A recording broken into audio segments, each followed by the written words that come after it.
ओम नमः शिवाय. साधना प्रभामध्ये तुमचे खूप खूप स्वागत. सर्व मंगल मांगल्ये शिवे सर्वार्थ साधिके शरण्ये त्र्यंबके गौरी नारायणी नमोस्तुते. श्रावण महिन्यात आपण अनेक व्रत वैकल्ये करतो. त्याच प्रकारे मंगळागौर देखील आहे. श्रावण महिन्यातील प्रत्येक मंगळवारी मंगळागौरीची पूजा केली जाते. मुलीचे लग्न झाल्यापासून 5 वर्ष हे व्रत केले जाते.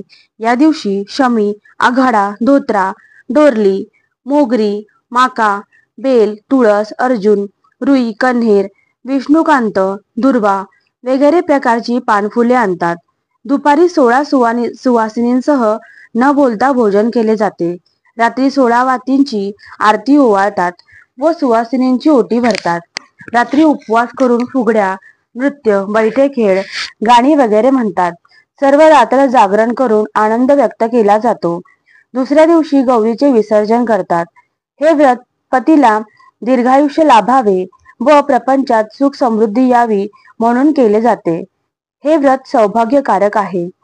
विवाह झालेल्या प्रत्येक मुलीने ही पूजा करावी. विवाहानंतर पहिली मंगळागौर पूजा माहेरी व त्यानंतर सासरी पूजा करण्याची रीत आहे.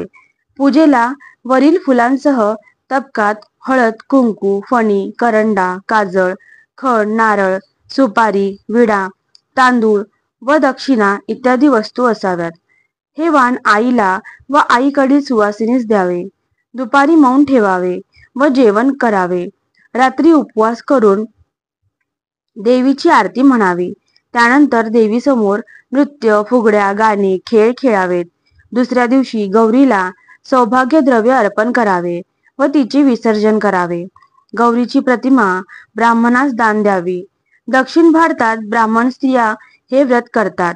गल्लीतील मुलींना एकत्र येऊन एकत्रितपणे हे व्रत केल्यास आपापसात त्यांच्यातील स्नेह प्रेम वाढेल म्हणून हे मंगळागौरीचे पूजन केले जाते.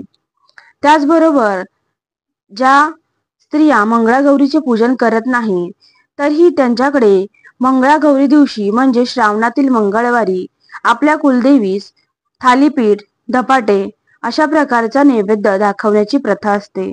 अशा प्रकारचा नैवेद्य आपण देखील आपल्या कुलदेवीला दाखवू शकतो.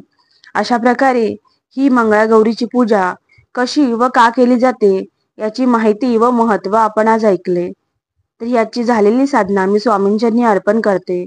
परमहंस सद्गुरु स्वामी मकरंदनाथाय नमः. ओम नमः शिवाय. व्हिडिओ आवडल्यास लाईक करा, शेअर करा, सबस्क्राईब करा. भेटूया नवीन एका व्हिडिओ सोबत. ओम नमः.